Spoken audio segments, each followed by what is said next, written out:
पुण्यातील माजी नगरसेवक वनराज अंदेकर यांचा खून कौटुंबिक वादातून झाल्याचं समोर आलं होतं. अंदेकर यांची बहीण आणि मेव्हण्याने सुपारी देऊन त्यांचा खून केल्याचं प्राथमिक तपासातून उघड झालं आहे. तसंच यामध्ये एकूण 13 जणांविरुद्ध गुन्हा दाखल देखील झाला होता.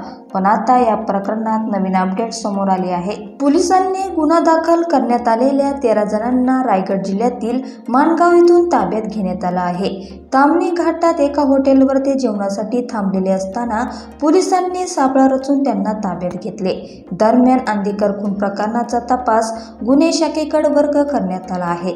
अंदेकर खून प्रकरणात मंगळवार संध्याकाळपर्यंत 5 आरोपींना अटक करण्यात आली होती. त्यातील 3 आरोपी हे सख्खे भाऊ आहेत.